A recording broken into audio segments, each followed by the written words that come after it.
Hello everyone. Welcome back to News Navigator program of Shankar IAS Academy. So ಇವತ್ತಿನ ವಿಡಿಯೋದಲ್ಲಿ ಹಿಂದೆ ಆದಂತಹ ಅಂದ್ರೆ ಈ ಹಿಂದೆ ಅಪ್ಲೋಡ್ ಮಾಡಿದಂತಹ ವಿಡಿಯೋದಲ್ಲಿ ಭಾರತದ ಪ್ರೈಮ್ ಮಿನಿಸ್ಟರ್ ನರೇಂದ್ರ ಮೋದಿ ಅವರು ಯುಎಇಗೆ ವಿಸಿಟ್ ಮಾಡಿದಾಗ ಏನೆಲ್ಲ ಸೈನ್ ಅನ್ನ ಮಾಡಿದ್ದಾರೆ ಅಥವಾ ಯಾವ ರೀತಿಯ ಬೈಲ್ಯಾಟ್ರಲ್ ಟ್ರೀಟಿ ನಡೆದಿದೆ ಅಂತ ಹೇಳ್ಬಿಟ್ಟು ನೋಡ್ಕೊಂಡಿದ್ವಿ. ಸೊ ಭಾರತದ ಪ್ರೈಮ್ ಮಿನಿಸ್ಟರ್ ನರೇಂದ್ರ ಮೋದಿ ಅವರು ಒಟ್ಟು 5 ದೇಶಗಳನ್ನ ವಿಸಿಟ್ ಮಾಡಿದ್ದಾರೆ. ಈಗ ಪಂಚ ಟೂರಿಸಂ ಅಥವಾ 5 ಟೂರಿಸಂಗಳನ್ನ ಏನ್ ಮಾಡಿದ್ದಾರೆ, ಅದರಲ್ಲಿ ನಾರ್ವೆ ಕೂಡ ಒಂದು. ಸೊ ಈ ವಿಡಿಯೋದಲ್ಲಿ ನಾವು ಇಂಡಿಯಾ ಮತ್ತೆ ನಾರ್ವೆಯ ರಿಲೇಶನ್ಶಿಪ್ ಹೇಗಿದೆ ಅಂತ ಹೇಳಿ ನೋಡ್ಕೊಳ್ಳೋಣ. ಮೇಜರ್ ಆಗಿ ಭಾರತ ಮತ್ತೆ ನಾರ್ವೆಯ ಪಾರ್ಟ್ನರ್ಶಿಪ್ ಗ್ರೀನ್ ಸ್ಟ್ರಾಟಜಿಕ್ ಪಾರ್ಟ್ನರ್ಶಿಪ್ ಮೇಲೆ ನಿಂತಿದೆ. ಸೊ ಅದಕ್ಕೆ ಈ ಒಂದು ವಿಡಿಯೋದ ಟೈಟಲ್ ಬಂದ್ಬಿಟ್ಟು ಗ್ರೀನ್ ಸ್ಟ್ರಾಟಜಿಕ್ ಪಾರ್ಟ್ನರ್ಶಿಪ್ ಅಂತ ಹೇಳಿ.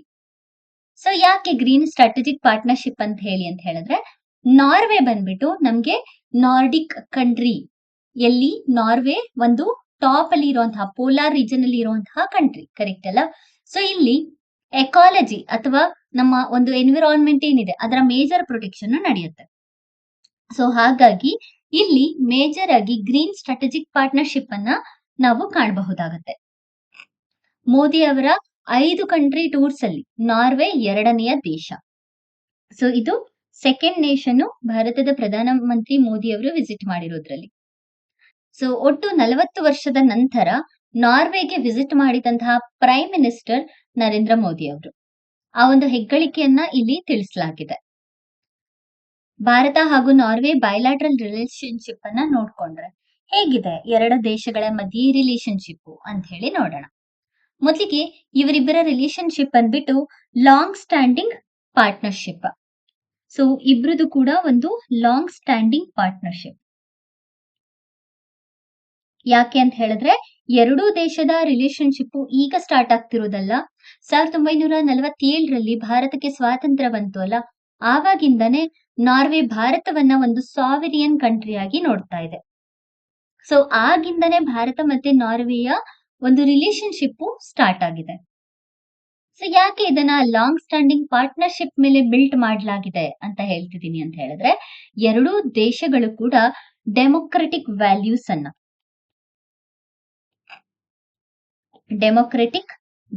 ಅನ್ನ ಅದ್ರ ಜೊತೆಗೆ ಮ್ಯೂಚುವಲ್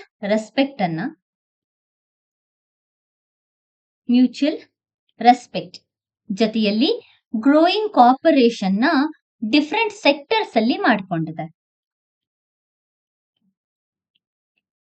ಬೇರೆ ಬೇರೆ ಸೆಕ್ಟರ್ಸ್ ಗಳಿದೆಯಲ್ಲ, ಎಕನಾಮಿಕ್ ಸೆಕ್ಟರ್ ಆಗಿರಬಹುದು, ಎನ್ವಿರಾನ್ಮೆಂಟಲ್ ಸೆಕ್ಟರ್ಸ್ ಆಗಿರಬಹುದು, ಪಾಲಿಟಿಕಲ್ ಸೆಕ್ಟರ್ಸ್ ಆಗಿರಬಹುದು, ಅಥವಾ ರಿನ್ಯೂವೇಬಲ್ ಎನರ್ಜಿ ಸೆಕ್ಟರ್ ಆಗಿರಬಹುದು. ಹೀಗೆ ಬೇರೆ ಬೇರೆ ಸೆಕ್ಟರ್ಸ್ ಗಳಿಂದ ಈ ಮೂರನ್ನು ಕೂಡ ಅಚೀವ್ ಮಾಡೋದಕ್ಕೆ ಇಲ್ಲಿ ಮುಖ್ಯ ಗುರಿಯನ್ನ ಇಟ್ಕೊಂಡಿದೆ.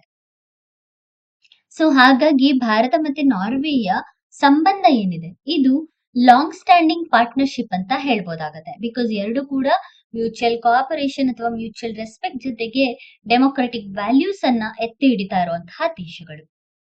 ನಾರ್ವೆ ಯೂಶಲಿ ಟೆಕ್ನಾಲಜಿಯಲ್ಲಿ ಅಡ್ವಾನ್ಸ್ ಇದೆ, ಸಸ್ಟೈನೇಬಲ್ ಡೆವಲಪ್ಮೆಂಟ್ ಪ್ರಾಕ್ಟೀಸಸ್ ಅಲ್ಲಿ ಅಡ್ವಾನ್ಸ್ ಇದೆ, ಹಾಗೆಯೇ ರಿಚ್ ನ್ಯಾಚುರಲ್ ರಿಸೋರ್ಸಸ್ ಗಳನ್ನ ಕಾಣಬಹುದಾಗತ್ತೆ. ಯಾಕಂದ್ರೆ ಇದು ಇರುವುದು ಆರ್ಕ್ಟಿಕ್ ರೀಜನ್ ಕಡೆ, ಹಾಗಾಗಿ ರಿಚ್ ನ್ಯಾಚುರಲ್ ರಿಸೋರ್ಸಸ್ ಗಳು ಜಾಸ್ತಿ ಇರುತ್ತೆ. Especially when it comes to maritime and also when it comes to energy sector, ಹೆಚ್ಚಾಗಿ renewable energy and also maritime sectors ಮೇಲೆ ನಾರ್ವೆ ಹೆಚ್ಚಾಗಿ ಒತ್ತನ್ನು ಕೊಟ್ಟಿರೋದನ್ನ ನಾವು ನೋಡಬಹುದಾಗತ್ತೆ. ಸೊ ಭಾರತ ಮತ್ತೆ ನಾರ್ವೆಯ ಹಿಸ್ಟಾರಿಕಲ್ ಬ್ಯಾಕ್ ಗ್ರೌಂಡ್ ಅನ್ನ ನೋಡ್ಕೊಂಡ್ರೆ, ಅಂದ್ರೆ ಇತಿಹಾಸ ಕಾಲದಿಂದ ಭಾರತ ಮತ್ತೆ ನಾರ್ವೆಯ ನಡುವೆ ಇರುವಂತಹ ಸಂಬಂಧ ಹೇಗೆ ಅಂತ ನೋಡೋಣ. ಸೊ ಎರಡೂ ದೇಶಗಳಲ್ಲಿ 1947ರಲ್ಲಿ ಎರಡೂ ದೇಶಗಳ ಸಂಬಂಧ ಸ್ಟಾರ್ಟ್ ಆಗತ್ತೆ. ಸೊ ಫಸ್ಟ್ ಗೆ ಭಾರತಕ್ಕೆ ಸ್ವಾತಂತ್ರ್ಯ ಬಂದ ನಂತರ ಯಾವ್ದೆಲ್ಲ ದೇಶಗಳು ಭಾರತವನ್ನ ಒಂದು ಸಾವೆರಿಯನ್ ಕಂಟ್ರಿ ಅಂತ ಹೇಳಿ ರೆಕಗ್ನೈಸ್ ಮಾಡಿದ್ರು ಅಲ್ಲ, ಅದರಲ್ಲಿ ನಾರ್ವೆ ಕೂಡ ಒಂದು. ಏನು ಸಾವೆರಿಯನ್ ಕಂಟ್ರಿ ಅಂತ ಹೇಳಿದ್ರೆ, ಒಂದು ದೇಶ ತನ್ನ ಡಿಸಿಷನ್ ಯಾವುದೇ ಒಂದು ಎಕ್ಸ್ಟರ್ನಲ್ ಫೋರ್ಸ್ ಅಲ್ಲದೆ ಅಥವಾ ತನ್ನ ಒಂದು ಇಂಟರ್ನಲ್ ಅಫೇರ್ಸ್‌ಗಳನ್ನ ಬೇರೆ ದೇಶಗಳ ಮೇಲೆ ಹಿಡಿತಕ್ಕೆ ಕೊಡದೆ ತನ್ನ ಡಿಸಿಷನ್‌ನ ತಾನೇ ತಗೊಳುತ್ತಲ್ಲ, ಆ ದೇಶಗಳನ್ನ ಸಾವರಿಯನ್ ಕಂಟ್ರೀಸ್ ಅಂತ ಹೇಳ್ಬಿಟ್ಟು ಕರಿತೇವೆ. ಸೊ ಸಾವೆರಿಯನ್ ಕಂಟ್ರೀಸ್ ಅಂತ ರೆಕಗ್ನೈಸ್ ಮಾಡಿದ್ರಲ್ಲಿ ನಾರ್ವೆ ಕೂಡ ಒಂದು. ಅಂದ್ರೆ 1947 ಆದ ನಂತರ ಭಾರತಕ್ಕೆ ತುಂಬಾನೇ ಪ್ರಾಬ್ಲಮ್ಸ್ ಬಂದಿತ್ತು. ಅಂದ್ರೆ ಭಾರತವನ್ನ ಒಂದು ದೇಶ ಅಂತಾನೆ ನೋಡ್ತಾ ಇರ್ಲಿಲ್ಲ. ಅಥವಾ ನಾವು ಎಕ್ಸಾಂಪಲ್ಸ್‌ಗಳನ್ನ ನೋಡಿದ್ರೆ ಯುಎಸ್‌ನ ಮುಂದೆ ಬೆಗ್ಗಿಂಗ್ ಬೌಲ್ ಆಗಿತ್ತು.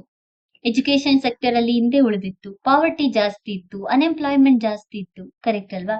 ಹೀಗೆ ಬೇರೆ ಬೇರೆ ಸೆಕ್ಟರ್ಸ್ ಅಲ್ಲಿ ಭಾರತ ರೆಕಗ್ನಿಷನ್ನೇ ಪಡ್ಕೊಂಡಿರ್ಲಿಲ್ಲ.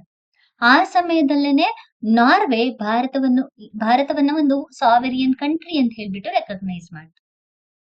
ಹಾಗಾಗಿ 1947ರಿಂದನೇ ಭಾರತ ಮತ್ತೆ ನಾರ್ವೆಯ ನಡುವೆ ಒಂದು ಸಂಬಂಧ ಶುರುವಾಗತ್ತೆ. ನಂತರ ಪ್ರೈಮ್ ಮಿನಿಸ್ಟರ್ ನರೇಂದ್ರ ಮೋದಿ ಅವರು 1983 ಆದ ನಂತರ ಅಂದ್ರೆ 1983ರಲ್ಲಿ ಪ್ರೈಮ್ ಮಿನಿಸ್ಟರ್ ಇಂದಿರಾ ಗಾಂಧಿ ಅವರು ನಾರ್ವೆಯನ್ನ ವಿಸಿಟ್ ಮಾಡಿರ್ತಾರೆ. So prime minister Indira Gandhi ಅವರೇ ಲಾಸ್ಟ್ ಪ್ರೈಮ್ ಮಿನಿಸ್ಟರ್ ನಾರ್ವೆನ ವಿಸಿಟ್ ಮಾಡಿರೋರಲ್ಲಿ.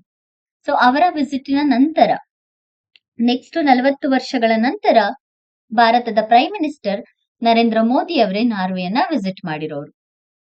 ಸೊ ಏನೆಲ್ಲ ರಿಲೇಶನ್ಶಿಪ್ ಇದೆ? ಹಿಸ್ಟಾರಿಕಲ್ ರಿಲೇಶನ್ಶಿಪ್ ಅಷ್ಟೇನಾ ಭಾರತ ಮತ್ತೆ ನಾರ್ವೆಯ ನಡುವೆ ಇರೋದು?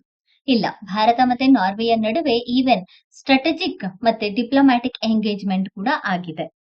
So strategic and diplomatic engagement.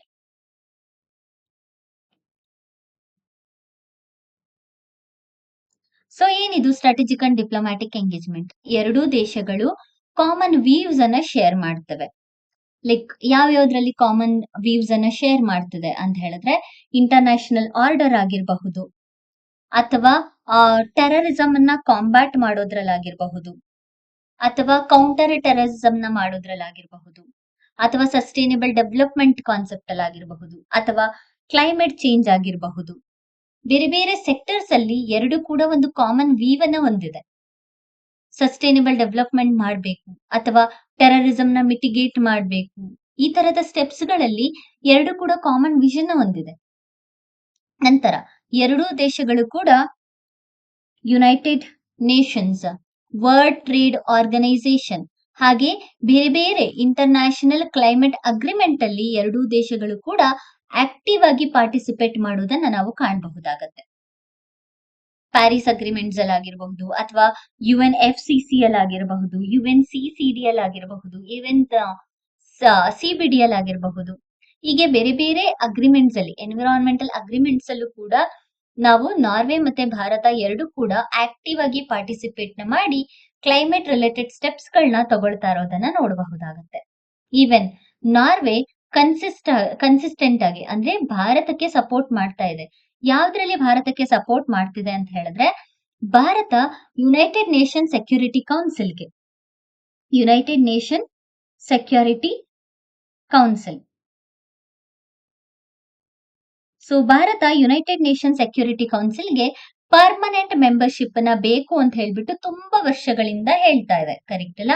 ಇದಕ್ಕೆ ನಾರ್ವೆ ಡೈರೆಕ್ಟ್ ಆಗಿ ಡೈರೆಕ್ಟ್ ಆಗಿ ಇಂಡಿಯಾದ ಬಿಡ್ ಅನ್ನ ಸಪೋರ್ಟ್ ಮಾಡ್ತಿರೋದನ್ನ ನಾವು ನೋಡಬಹುದಾಗತ್ತೆ. ಸೊ ಇದರಿಂದ ಭಾರತ ಮತ್ತೆ ನಾರ್ವೆಯ ಸಂಬಂಧ ಎಷ್ಟು ಗಟ್ಟಿ ಇದೆ ಅಂತ ಹೇಳಿ ನಮಗ್ ಗೊತ್ತಾಗ್ತಾ ಹೋಗುತ್ತೆ. ನಂತರ ಎಕನಾಮಿಕ್ ಮತ್ತೆ ಟ್ರೇಡ್ ಇಂಟಿಗ್ರೇಷನ್ ನ ನೋಡ್ಕೊಂಡ್ರೆ, ಬರೀ ಸ್ಟ್ರಾಟಜಿಕ್ ಮತ್ತೆ ಡಿಪ್ಲೊಮ್ಯಾಟಿಕ್ ಅಷ್ಟೇ ಅಲ್ಲ, ಭಾರತ ಮತ್ತೆ ನಾರ್ವೆಯ ನಡುವೆ ಎಕನಾಮಿಕ್ ಮತ್ತೆ ಡಿಪ್ಲೊಮ್ಯಾಟಿಕ್ ಟ್ರೇಡ್ ಇಂಟಿಗ್ರೇಷನ್ಸ್ ಕೂಡ ನಾವು ನೋಡಬಹುದಾಗುತ್ತೆ. ಸೊ ಹೇಗಿದೆ ರಿಲೇಶನ್ಶಿಪ್? ಮೊದಲಿಗೆ ಬೈಲ್ಯಾಟ್ರಲ್ ಟ್ರೇಡ್ಸ್. ಯಾವ್ದ್ರ ಮೇಲೆ ಬೈಲ್ಯಾಟ್ರಲ್ ಟ್ರೇಡ್ಸ್ ಗಳನ್ನ ಮಾಡ್ಕೋತಾ ಇದೆ ಅಂತ ಹೇಳಿ ನೋಡೋಣ. 2024-25ರ ಸಮಯಕ್ಕೆ ನಾರ್ವೆ ಮತ್ತೆ ಭಾರತದ ನಡುವಿನ ಸಂಬಂಧ ಎಕ್ಸ್ಪೋರ್ಟ್ ಅಂಡ್ ಇಂಪೋರ್ಟ್ ಆಕ್ಟಿವಿಟೀಸ್ ಅಲ್ಲಿ ಎಷ್ಟಿದೆ ಅಂತ ಹೇಳಿದ್ರೆ $1 ಬಿಲಿಯನ್ ವರ್ತ್ ನ ಇದು ತೋರಿಸ್ತಾ ಇದೆ. ನಂತರ ಬೈಲ್ಯಾಟ್ರಲ್ ಟ್ರೀಟಿಯಲ್ಲಿ trade export and import activities ಆಗತ್ತೆ ಅಲ್ಲ, ಭಾರತ ಮತ್ತೆ ನಾರ್ವೆಯ ನಡುವೆ $630 ಮಿಲಿಯನ್ ವರ್ತ್ ಗೂಡ್ಸ್ ಗಳು ನಾರ್ವೆಗೆ ಎಕ್ಸ್ಪೋರ್ಟ್ ಆಗ್ತಿರೋದನ್ನ ನೋಡಬಹುದಾಗತ್ತೆ. ಸೊ ಎಕ್ಸ್ಪೋರ್ಟ್ ಎಲ್ಲಿಗೆ? ನಾರ್ವೆಗೆ ಎಲ್ಲಿಂದ? ಭಾರತದಿಂದ. ಕರೆಕ್ಟ್ ಅಲ್ವಾ? ಭಾರತದಿಂದ ನಾರ್ವೆಗೆ $630 ಮಿಲಿಯನ್ ಅಷ್ಟು ಅಮೌಂಟ್ ವರ್ತ್ ಇರುವಂತಹ ಗೂಡ್ಸ್ ಗಳು ಎಕ್ಸ್ಪೋರ್ಟ್ ಆಗ್ತಿರೋದನ್ನ ನಾವು ಕಾಣಬಹುದಾಗುತ್ತೆ. ಇನ್ನ ಇಂಪೋರ್ಟ್ ಆಕ್ಟಿವಿಟಿಯನ್ನ ನೋಡ್ಕೊಂಡ್ರೆ ಆಲ್ಮೋಸ್ಟ್ $420 ಮಿಲಿಯನ್ ವರ್ತ್ ಗೂಡ್ಸ್ ಗಳನ್ನ ಇಂಪೋರ್ಟ್ ಮಾಡ್ತಿದೆ. ಎಲ್ಲಿಂದ? ನಾರ್ವೆಯಿಂದ. ಸೊ ನಾರ್ವೆಯಿಂದ ಭಾರತಕ್ಕೆ $420 ಮಿಲಿಯನ್ ವರ್ತ್ ಗೂಡ್ಸ್ ಗಳನ್ನ ಇಂಪೋರ್ಟ್ ಮಾಡ್ಕೋತಾ ಇದೆ. ಅಂಡ್ ಭಾರತದಿಂದ ನಾರ್ವೆಗೆ ಎಕ್ಸ್ಪೋರ್ಟ್ ಮಾಡ್ತಿರೋದು $630 million worth. So import and export activity ಎರಡರ ನಡುವೆ ತುಂಬಾ ಚೆನ್ನಾಗಿ ನಡೀತಾ ಇರೋದನ್ನ ಕಾಣಬಹುದಾಗುತ್ತೆ. ನಂತರ ಇನ್ವೆಸ್ಟ್ಮೆಂಟ್ ಮಾಡೆಲ್.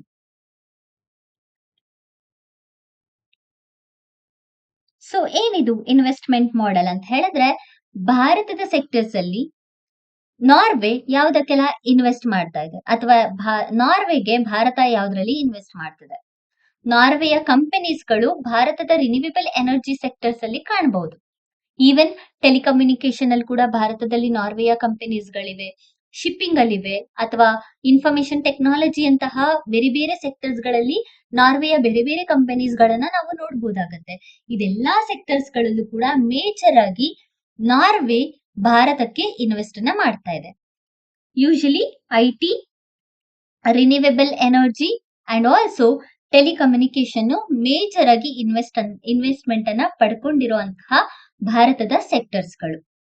ಈವನ್ ನಾರ್ವೆಯ ಕೆಲವು ಕಂಪನೀಸ್ ಗಳನ್ನ ಅಥವಾ ಫರ್ಮ್ಸ್ ಗಳನ್ನ ನಾವು ಭಾರತದಲ್ಲಿ ನೋಡಬಹುದಾಗುತ್ತೆ. ದ ಫೇಮಸ್ ಕಂಪನೀಸ್ ಲೈಕ್ ಟೆಲೆನಾರ್ ಆಗಿರಬಹುದು, ಯಾರಾ ಆಗಿರಬಹುದು, DNV ಆಗಿರಬಹುದು, ಅಥವಾ ಈಕ್ವಿನಾರ್ ಆಗಿರಬಹುದು, ಜಾತೂನ್ ಆಗಿರಬಹುದು. ಹೀಗೆ ಫೇಮಸ್ ಕಂಪನೀಸ್ ಗಳನ್ನ ನಾರ್ವೆ ಭಾರತದಲ್ಲಿ ಎಸ್ಟಾಬ್ಲಿಷ್ ಮಾಡಿರೋದನ್ನ ಕಾಣಬಹುದಾಗತ್ತೆ. ನೆಕ್ಸ್ಟ್ ಸಾವರಿಯನ್ ವೆಲ್ತ್ ಫಂಡ್ ಅನ್ನ ನೋಡಿದ್ರೆ, ನಾರ್ವೆಯ ಗವರ್ಮೆಂಟ್ ಪೆನ್ಷನ್ ಅಂದ್ರೆ ನಾರ್ವೆಯಲ್ಲಿ ಒಂದು ಪೆನ್ಷನ್ ಸ್ಕೀಮ್ ಇದೆ. ಸೊ ಆ ಪೆನ್ಷನ್ ಸ್ಕೀಮು ಪ್ರಪಂಚದ ಲಾರ್ಜೆಸ್ಟ್ ಸಾವರಿಯನ್ ವೆಲ್ತ್ ಫಂಡ್ ಅಲ್ಲಿ one of the wealth fund. ಅಂದ್ರೆ ಗವರ್ಮೆಂಟ್ ಇಂದ pension fund global of Norway ಅಂತ ಹೇಳ್ಬಿಟ್ಟು ಒಂದು ಸ್ಕೀಮ್ ಇದೆ. ಅಂತಹ ದೊಡ್ಡದಾದಂತಹ ಒಂದು ಪೆನ್ಷನ್ ಸ್ಕೀಮು ಭಾರತದ ಪೆನ್ಷನ್ ಫಂಡ್ ಗೆ ಇನ್ವೆಸ್ಟ್ ಅನ್ನ ಮಾಡ್ತಿದೆ, ಭಾರತದ ಕಂಪನೀಸ್ ಗಳಿಗೆ ಇನ್ವೆಸ್ಟ್ ಅನ್ನ ಮಾಡ್ತಿದೆ. ಗವರ್ಮೆಂಟ್ ಸೆಕ್ಯೂರಿಟೀಸ್ ಗಳಲ್ಲಿ ಸಬ್ಸ್ಟಾನ್ಶಿಯಲ್ ಆಗಿ ಇನ್ವೆಸ್ಟ್ ಮಾಡ್ತಿರೋದನ್ನ ನಾವು ಕಾಣಬಹುದಾಗುತ್ತೆ. ಸೊ ಹೀಗೆ ಇನ್ವೆಸ್ಟ್ಮೆಂಟ್ ಮಾಡೆಲ್ ಅಲ್ಲಿ ಭಾರತ ಮತ್ತೆ ನಾರ್ವೆಯ ಸಂಬಂಧ ಇನ್ವೆಸ್ಟ್ಮೆಂಟ್ ಅಲ್ಲಿ ಕೂಡ ಚೆನ್ನಾಗಿದೆ. ಸೊ ಇದರ ನಂತರ ಭಾರತ ಮತ್ತೆ ನಾರ್ವೆಗೆ ಇರುವಂತಹ trade and economic partnership agreement ಬಗ್ಗೆ ನೋಡ್ಕೊಂಡ್ರೆ, so trade and economic partnership agreement, TEPA ಅಂತ ಹೇಳಿ ಕರೀತೇವೆ. ಸೊ ಇದು ಭಾರತದಲ್ಲಿ ಕೂಡ ಇಂಪ್ಲಿಮೆಂಟೇಷನ್ ಮಾಡಲಾಗಿದೆ, which include Norway, Switzerland, Iceland and ಬೇರೆ ಬೇರೆ ದೇಶಗಳು ಕೂಡ ಇದರಲ್ಲಿ ಇನ್ವಾಲ್ವ್ ಆಗಿದೆ. ಇದನ್ನ ಈಗ ಭಾರತದಲ್ಲಿ ಕೂಡ ನಾವು ಎಸ್ಟಾಬ್ಲಿಷ್ ಮಾಡಲಾಗಿರೋದನ್ನ ಕಾಣಬಹುದಾಗುತ್ತೆ. ನೆಕ್ಸ್ಟ್ ಅಷ್ಟೇ ಅಲ್ಲ, even cultural and education collaboration ಕೂಡ ನಾವು ಭಾರತದಲ್ಲಿ ನೋಡಬಹುದಾಗುತ್ತೆ. ಕಲ್ಚರಲ್ ಅಂಡ್ ಎಜುಕೇಶನಲ್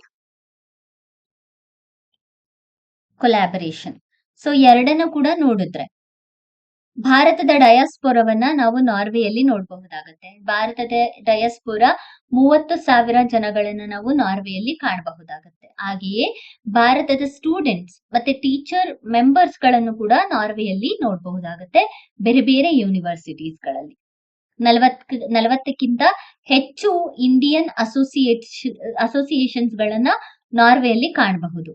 2010ರಿಂದ ತುರ್ಬನ್ ಡೇ ಅಂತ ಹೇಳಿ ಸೆಲೆಬ್ರೇಟ್ ಮಾಡ್ತಾರೆ, ತುರ್ಬನ್ ಡೇ ಅಂತ ಹೇಳ್ಬಿಟ್ಟು ನಾರ್ವೆಯಲ್ಲಿ. ಅಂಡ್ ಆಲ್ಸೋ ಓಸ್ಲಾ ಕಲರ್ ಫೆಸ್ಟಿವಲ್ಸ್ ಅನ್ನ ಮಾಡ್ತಾರೆ, 2022ರಿಂದ ಮಾಡ್ತಾ ಇದ್ದಾರೆ ಇದನ್ನ. ಸೊ ಇದು ನಾರ್ವೆಯಲ್ಲಿ ನಡೆಯುವಂತಹ 2 ಪಾಪ್ಯುಲರ್ ಕಲ್ಚರಲ್ ಈವೆಂಟ್ಸ್ ಗಳು. ಸೊ ಇದ್ರಲ್ಲೂ ಕೂಡ ಭಾರತದ ಪಾರ್ಟಿಸಿಪೇಟ್ಸ್ ಹೆಚ್ಚಿದೆ.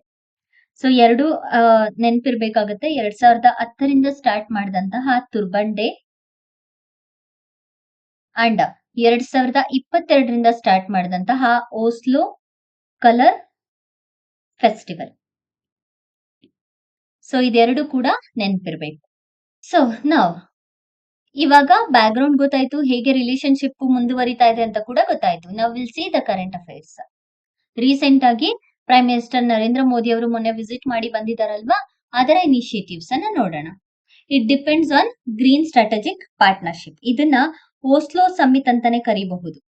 ಎಕ್ಸಾಮ್ ಅಲ್ಲಿ ಓಸ್ಲೋ ಸಮಿಟ್ ಅಂತ ಕೇಳಬಹುದು ಅಥವಾ ಗ್ರೀನ್ ಸ್ಟ್ರಾಟಜಿಕ್ ಪಾರ್ಟ್ನರ್ಶಿಪ್ ಅಂತನಾದ್ರೂ ಕೇಳಬಹುದು. ಎರಡರಲ್ಲಿ ಏನಾದ್ರೂ ಕೇಳ್ತಾರೆ. ಸೊ ಈ ಗ್ರೀನ್ ಸ್ಟ್ರಾಟಜಿಕ್ ಪಾರ್ಟ್ನರ್ಶಿಪ್ ಅಲ್ಲಿ ಏನೆಲ್ಲ ಇದೆ ಅಂತ ಹೇಳಿ ನೋಡ್ಕೊಳ್ಳೋಣ. ಇದರಲ್ಲಿ ಕ್ಲೀನ್ ಎನರ್ಜಿ ಮೇಲೆ ಫೋಕಸ್ ಮಾಡ್ತಾ ಇದ್ದಾರೆ, ಹೆಲ್ತ್ ಸೆಕ್ಟರ್ ಮೇಲೆ ಫೋಕಸ್ ಮಾಡ್ತಾ ಇದ್ದಾರೆ, ಹೈಟೆಕ್ ಹೆಲ್ತ್ ಮೇಲೆ ಫೋಕಸ್ ಮಾಡ್ತಾ ಇದ್ದಾರೆ, digital health, digital public infrastructure, space cooperation, artificial intelligence, resource, health technology, ಹೀಗೆ ಬೇರೆ ಬೇರೆ ಸೆಕ್ಟರ್ಸ್ ಗಳನ್ನ ಕವರ್ ಮಾಡ್ತಿದೆ. ಇದರಲ್ಲಿ ಅಟ್ರಾಕ್ಟಿವ್ ಏನು ಅಂತ ಹೇಳಿದ್ರೆ triangular cooperation agreement. So what is this triangular cooperation agreement? ಇದರಲ್ಲಿ ಭಾರತದ ಡಿಜಿಟಲ್ ಪಬ್ಲಿಕ್ ಇನ್ಫ್ರಾಸ್ಟ್ರಕ್ಚರ್ ನ ಯೂಸ್ ಮಾಡಿ ನಾರ್ವೆ ಹಾಗೂ India jointly global south countries ಗಳಿಗೆ ಹ್ಯೂಮನ್ ಡೆವಲಪ್ಮೆಂಟ್ ಸೊಲ್ಯೂಷನ್ ನ ಪ್ರೊವೈಡ್ ಮಾಡುತ್ತೆ. ಯಾವುದನ್ನ ಯೂಸ್ ಮಾಡಿ? ಭಾರತದಲ್ಲಿ ಇರುವಂತಹ DPI ಅಂದ್ರೆ ಡಿಜಿಟಲ್ ಪಬ್ಲಿಕ್ ಇನ್ಫ್ರಾಸ್ಟ್ರಕ್ಚರ್ ನ ಯೂಸ್ ಮಾಡಿ ಗ್ಲೋಬಲ್ ಸೌತ್ ಗೆ ಹ್ಯೂಮನ್ ಡೆವಲಪ್ಮೆಂಟ್ ರಿಲೇಟೆಡ್ ಸೊಲ್ಯೂಷನ್ ನ ಕೊಡುತ್ತೆ, ಎಥಿಕಲ್ ಸೊಲ್ಯೂಷನ್. ಇದನ್ನ ಟ್ರಯಾಂಗ್ಯುಲರ್ ಕೋಆಪರೇಷನ್ ಅಗ್ರಿಮೆಂಟ್ ಅಂತ ಹೇಳಿ ಕರೀತೇವೆ. ಎಕ್ಸಾಮ್ ಅಲ್ಲಿ ಡೈರೆಕ್ಟ್ ಆಗಿ ಈ ಕ್ವಶನ್ ನ ಕೇಳುವಂತಹ ಚಾನ್ಸಸ್ ಇರುತ್ತೆ. ನಂತರ Indo Pacific initiative. Norway Indo Pacific Ocean initiatives ಅನ್ನ ತಗೋಬರ್ತಾ ಇದೆ. ಸೊ ಇದರಲ್ಲಿ ಜಾಯಿನ್ ಆಗ್ತಾ ಇದೆ. ಇದರಲ್ಲಿ ಜಾಯಿನ್ ಆಗ್ತಿರೋದ್ರಿಂದ ಭಾರತ ಮತ್ತೆ ನಾರ್ವೆಯ ಕೋಆಪರೇಷನ್ ಇನ್ನೂ ಕೂಡ ಜಾಸ್ತಿ ಆಗುತ್ತೆ. ಸೊ ಈ ಡಿಸಿಷನ್ ನ ಅನೌನ್ಸ್ ಕೂಡ ಮಾಡಿದೆ, ಜಾಯಿನ್ ಆಗ್ತಿದೀವಿ ಅಂತ ಹೇಳ್ಬಿಟ್ಟು. This reflects the growing strategic convergence between two countries like India and Norway in Indo Pacific region. ಭಾರತದ ಪ್ರೈಮ್ ಮಿನಿಸ್ಟರ್ ನಾರ್ವೆಯ ಪ್ರೈಮ್ ಮಿನಿಸ್ಟರ್ ಗೆ ಗ್ರಾಟಿಟ್ಯೂಡ್ ನ ಎಕ್ಸ್ಪ್ರೆಸ್ ಮಾಡಿದ್ದಾರೆ. ಯಾಕೆ ಅಂತ ಹೇಳಿದ್ರೆ ಆರ್ಕ್ಟಿಕ್ ರೀಜನ್ ಅಲ್ಲಿ ನಮ್ಮ ಒಂದು ಸ್ಟೇಷನ್ ಇದೆ, ರಿಸರ್ಚ್ ಸ್ಟೇಷನ್ ಹಿಮಾದ್ರಿ ಅಂತ ಹೇಳ್ಬಿಟ್ಟು ಸ್ವಾಲ್ಬಾರ್ಡ್ ಲೊಕೇಶನ್ ಅಲ್ಲಿ ಇದೆ. ಸೊ ಇದನ್ನ ಮೇಂಟೈನ್ ಮಾಡ್ತಿರೋದಕ್ಕೆ ಅಂಡ್ ಇದಕ್ಕೆ ಸಪೋರ್ಟ್ ಮಾಡ್ತಿರೋದಕ್ಕೆ ಭಾರತದ ಪ್ರೈಮ್ ಮಿನಿಸ್ಟರ್ ನರೇಂದ್ರ ಮೋದಿ ಅವರು ಪ್ರೈಮ್ ಮಿನಿಸ್ಟರ್ ನಾರ್ವೆ ಅವರಿಗೆ ತಮ್ಮ ಗ್ರಾಟಿಟ್ಯೂಡ್ ಅನ್ನ ಎಕ್ಸ್ಪ್ರೆಸ್ ಮಾಡಿದ್ದಾರೆ. Joint polar research and proactive fragile ecosystem and clean climate change, ಇದರ ಬಗ್ಗೆ ರಿಸರ್ಚ್ ಅಂಡ್ ಡೆವಲಪ್ಮೆಂಟ್ ಗೆ ಫೋಕಸ್ ಮಾಡೋದಕ್ಕೆ ಹೆಲ್ಪ್ ಆಗುತ್ತೆ. ಸೊ ಇಷ್ಟೆಲ್ಲ ಇನಿಷಿಯೇಟಿವ್ಸ್ ಗಳನ್ನ ತಗೊಂಡಿದ್ದಾರಲ್ವಾ, ಅದಕ್ಕೋಸ್ಕರ ನಾರ್ವೆಯಲ್ಲಿ ಅವರಿಗೆ ಒಂದು ಸ್ಪೆಷಲ್ ಆಗಿರುವಂತಹ ಆನರ್ ನ ಮಾಡಲಾಗಿದೆ. ಸೊ ಏನದು ಅಂತ ಹೇಳಿದ್ರೆ ನಾರ್ವೆಯ ಮ್ಯಾಜೆಸ್ಟಿ ಕಿಂಗ್ ಹರಾಲ್ಡ್ ವಿ ಅವ್ರ ಕಡೆಯಿಂದ ನಾರ್ವೆಯಲ್ಲಿರುವಂತಹ royal Norwegian order of merit ಅನ್ನ ಪ್ರೊವೈಡ್ ಮಾಡಲಾಗಿದೆ. ಸೊ ಇದರ ನೇಮ್ ಬಂದ್ಬಿಟ್ಟು grand cross of the royal Norwegian order of merit. ಯಾರ ಕಡೆಯಿಂದ ತಗೋತಾ ಇರೋದು? ಮ್ಯಾಜೆಸ್ಟಿ ಕಿಂಗ್ ಹರಾಲ್ಡ್ ವಿ ಅವ್ರ ಕಡೆಯಿಂದ ಕೊಡಲಾಗಿದೆ. ಬೈಲ್ಯಾಟ್ರಲ್ ಮೀಟಿಂಗ್ ಇಂದ ಪ್ರೈಮ್ ಮಿನಿಸ್ಟರ್ ಮೋದಿ ಅವರ 3rd Indo Nordic summit Oslo ಅಲ್ಲಿ ನಡೆಯೋದನ್ನ ಅಟೆಂಡ್ ಮಾಡ್ತಿದ್ದಾರೆ. ಈ ಮೀಟಿಂಗ್ ಅನ್ನ ಬೇರೆ ಬೇರೆ ದೇಶಗಳಾದಂತಹ Norway, Denmark, Finland, Iceland, Sweden ಈ ರೀತಿಯಾದಂತಹ ಲೀಡರ್ಸ್ ಗಳು ಕೂಡ ಅಟೆಂಡ್ ಮಾಡ್ತಿರೋದ್ರಿಂದ ಭಾರತ ತನ್ನ ಗ್ಲೋಬಲ್ ಲೀಡರ್ಶಿಪ್ ಅನ್ನ ಕಾಯ್ಕೊಳ್ತಾ ಇದೆ ಇದರ ಜೊತೆಯಲ್ಲಿ. ಇದರಿಂದ ನಾರ್ಡಿಕ್ ರೀಜನ್ ಅಲ್ಲಿ ಭಾರತದ ಎಂಗೇಜ್ಮೆಂಟ್ ಇನ್ನು ಕೂಡ ಸ್ಟ್ರೆಂಥನ್ ಆಗುತ್ತೆ.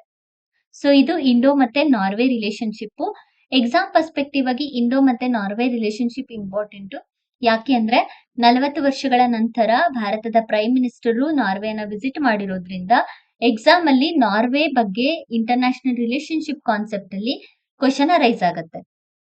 ಸೊ ಹಾಗಾಗಿ ಎಕ್ಸಾಮ್ ಪರ್ಸ್ಪೆಕ್ಟಿವ್ ಆಗಿ ಇದು ಇಂಪಾರ್ಟೆಂಟ್ ಅಂಡ್ ಇದರಲ್ಲಿ ಇರುವಂತಹ triangular cooperation agreement important and exam ಅಲ್ಲಿ ಓಸ್ಲೋ ಸಮ್ಮಿಟ್ ಬಗ್ಗೆ ಡೈರೆಕ್ಟ್ ಆಗಿ ಕ್ವಶನ್ ಅನ್ನ ಕೇಳ್ತಾರೆ and also corporate investment, sovereign wealth ಮತ್ತೆ TEPA ಇಂಪ್ಲಿಮೆಂಟೇಷನ್ ಬಗ್ಗೆ ಕ್ವಶನ್ ನ ಕೇಳ್ತಾರೆ.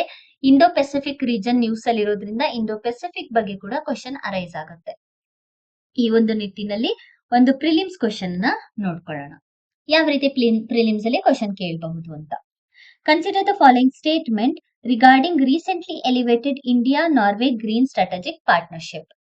First one, the Triangular Cooperation Agreement aims to deploy India's digital infrastructure to provide development solution exclusively to Nordic country?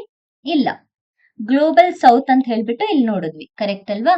So ಇದನ್ನ ನೋಡ್ಬೇಕಾದ್ರೆ ಇಲ್ಲಿ mention ಮಾಡಿದೀನಿ global south ಅಂತ. So first option wrong. Next, Norway is participating member of the EFTA trade and economic partnership agreement. So ಇದು correct. Norway already ಇದೆ. ಈಗ India ಅದನ್ನ ಭಾರತದಲ್ಲಿ ಎಸ್ಟಾಬ್ಲಿಷ್ ಮಾಡಬೇಕು ಅಂತ ಹೇಳ್ಬಿಟ್ಟು ಸ್ಟೆಪ್ ಅನ್ನ ತಗೊಳ್ತಾ ಇದೆ. Next, during the 2026 bilateral meet, Norway formally announced its decision to join Indo-Pacific Oceans Initiative. ಈ ಸ್ಟೇಟ್ಮೆಂಟ್ ಕೂಡ ಕರೆಕ್ಟ್. ಸೊ ಆನ್ಸರ್ ಬಂದು ಓನ್ಲಿ 2 ಸ್ಟೇಟ್ಮೆಂಟ್ಸ್ ಆರ್ ಕರೆಕ್ಟ್. ಅಂದ್ರೆ ಬಿ ಆಪ್ಷನ್ ಕರೆಕ್ಟ್ ಆದಂತಹ ಉತ್ತರ. ನೆಕ್ಸ್ಟ್, ಒಂದು ಮೇನ್ಸ್ ಕ್ವಶನ್ ನ ನೋಡ್ಕೊಳ್ಳೋಣ. The elevation of Indo-Norway relation to a green strategic partnership represent a strategic shift from traditional transactional diplomacy to multidimensional alignment on global commons. Discuss this statement in the light of the recent Triangular Cooperation Agreement and the geopolitical convergence in Indo-Pacific and Arctic regions. So ಇದನ್ನ 250 ಮಾರ್ಕ್ಸ್ಗೆ 250 words 15 marks. ನಾವೇನೆಲ್ಲ discussion ಮಾಡಿದ್ವಿ ಅದೆಲ್ಲದನ್ನು ಕೂಡ include ಮಾಡಿ ಬರಿಬಹುದು. Introduction ನ historical background ಇಂದ ಸ್ಟಾರ್ಟ್ ಮಾಡಬಹುದು. ಹಿಸ್ಟಾರಿಕಲ್ ಬ್ಯಾಕ್ ಗ್ರೌಂಡ್ ಆದ್ಮೇಲೆ ಬಾಡಿಯಲ್ಲಿ economic cooperation, strategic cooperation, diplomacy, trade and commerce ಅಲ್ಲಿ ಹೇಗಿದೆ ಇದೆಲ್ಲದನ್ನು ಕೂಡ ಇನ್ಕ್ಲೂಡ್ ಮಾಡಿ ಬಾಡಿಯನ್ನ ಕವರ್ ಮಾಡಿ ಕನ್ಕ್ಲೂಷನ್ ಅಲ್ಲಿ ಭಾರತದ ಪ್ರೈಮ್ ಮಿನಿಸ್ಟರ್ಗೆ ಅವಾರ್ಡ್ ಅನ್ನ ಕೊಟ್ಟಿದ್ದಾರಲ್ಲ ಅದರ ಬಗ್ಗೆ, and also Indo Pacific region ಗೆ ಜಾಯಿನ್ ಆಗೋದರ ಬಗ್ಗೆ, ಮತ್ತೆ ಯಾವ್ಯಾವ ಸೆಕ್ಟರ್ಸ್ ಅಲ್ಲಿ ಭಾರತದ ಜೊತೆ ಕೋಆಪರೇಷನ್ ನ ಮಾಡ್ತಿದೆ ಅದರ ಬಗ್ಗೆ ಕೂಡ ಕನ್ಕ್ಲೂಷನ್ ಅನ್ನ ಬರೀಬಹುದಾಗತ್ತೆ. ಸೊ ಇದಿಷ್ಟು ಇಂಡೋ-ನಾರ್ವೆ ರಿಲೇಷನ್ ನ ಬಗ್ಗೆ. ಇದೇ ರೀತಿಯಾದಂತಹ ಕರೆಂಟ್ ಅಫೇರ್ಸ್ ಹೆಚ್ಚಿನ ವಿಡಿಯೋಸ್ಗಾಗಿ ನಮ್ಮ ಚಾನೆಲ್ ನ ಶೇರ್ ಮಾಡಿ ಮತ್ತೆ ಸಬ್ಸ್ಕ್ರೈಬ್ ಮಾಡಿ. Thank you for watching.